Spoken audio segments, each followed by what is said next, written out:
keluarganya datang, saya tanya, "Are you Christian?" "Ya." "How about your son?" Saya uji.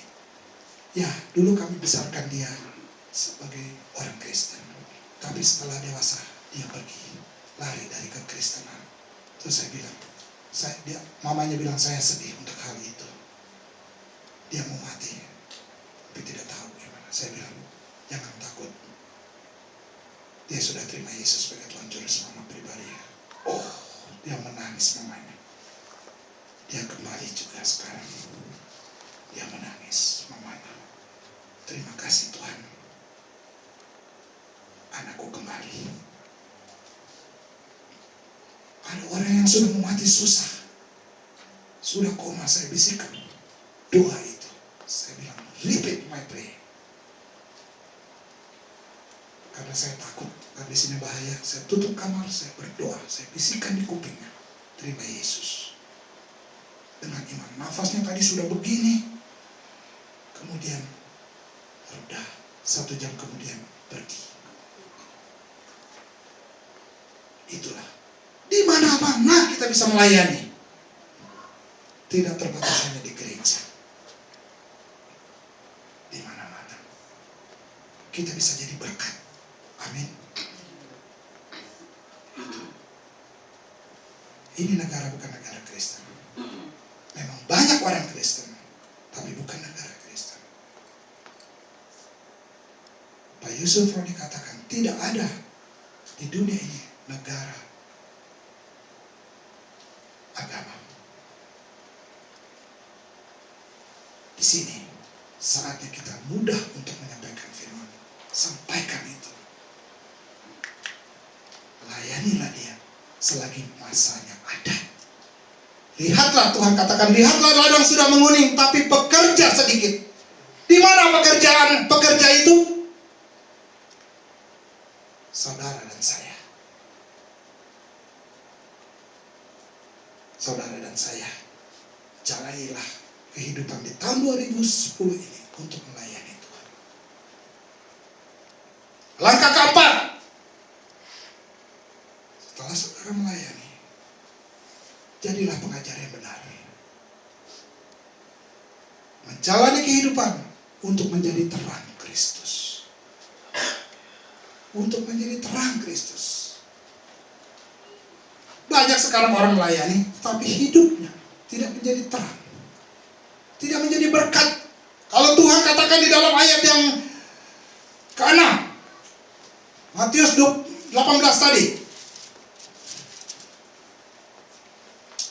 tetapi barang siapa menyesatkan salah satu dari anak-anak kecil ini yang percaya kepadaku, lebih baik baginya jika sebuah batu kilangan diikatkan pada lehernya, lalu ia ditenggelamkan ke dalam laut. Waduh, ini ayat sungguh keras, kejam kedengarannya. Kejam Tuhan Yesus itu ya. Kalau engkau menyesatkan salah satu anak kecil ini yang percaya kepadaku, lebih baik batu kilangan diikatkan lehernya, ditenggelamkan ke dalam laut. Artinya, biar dia mampus. Bahasa kasarnya begitu. Ya kan? Itu bahasa kasarnya, maaf kata. Kalau bahasa orang Batak, siatabe.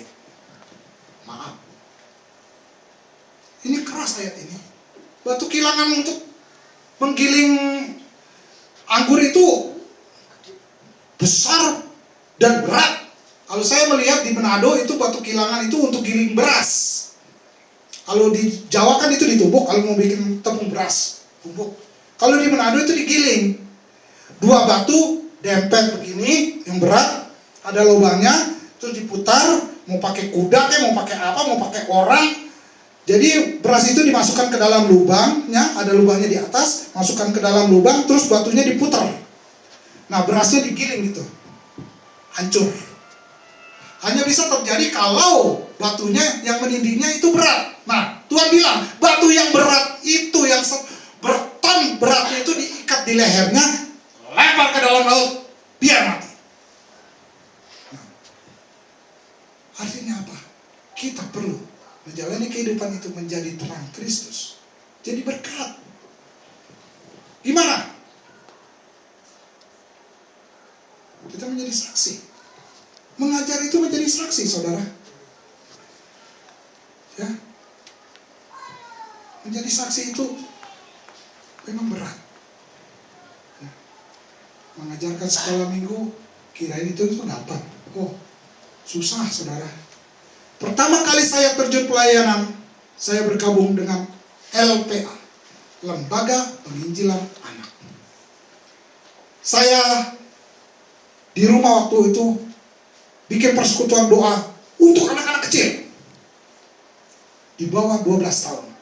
Berkembang, bekerja sama dengan Lembaga Penginjilan Anak, Pak Yasrona, mertuanya itu saya Manutu. Saya ketemu lagi di sini, wah dunia ini kecil ya. Ketemu papanya datang, loh Pak Yos, itu ketua penginjilan anak di Indonesia waktu itu, tahun 86. Nah, saya diajar untuk Lembaga Penginjilan Mahasiswa LPMI oleh dia, Lembaga Penginjilan Anak oleh dia. Wah, keras dia. Kita harus mempraktekkan penginjilan itu. Kita dibawa waktu itu tahun 86 itu ke Ancol sama Pak Yosrona tuh. Dua orang jalan harus menginjili 2 orang di Ancol sampai terima Tuhan Yesus. Pak Yosrona. Wah, kita begini pertama kali ini menginjili orang nih di Ancol.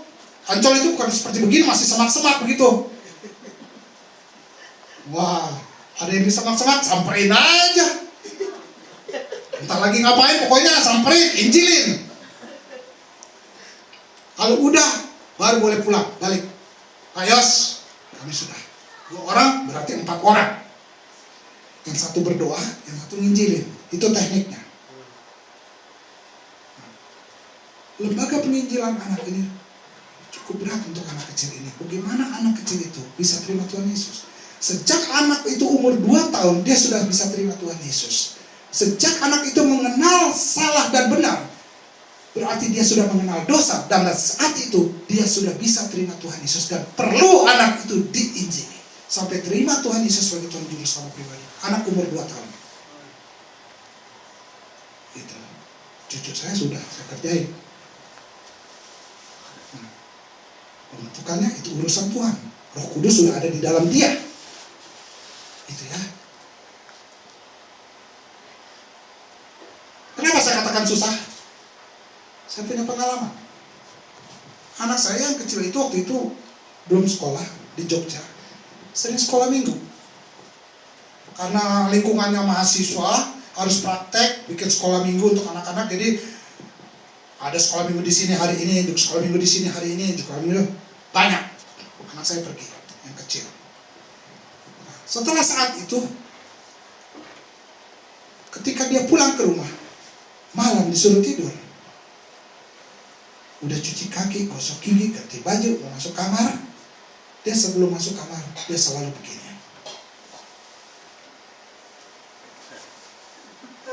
Ngapain anaknya? Kita bingung berdua. Setiap hari begitu. Si kecil ini, ketika itu umur 3 atau 4 tahun. 2 tahun.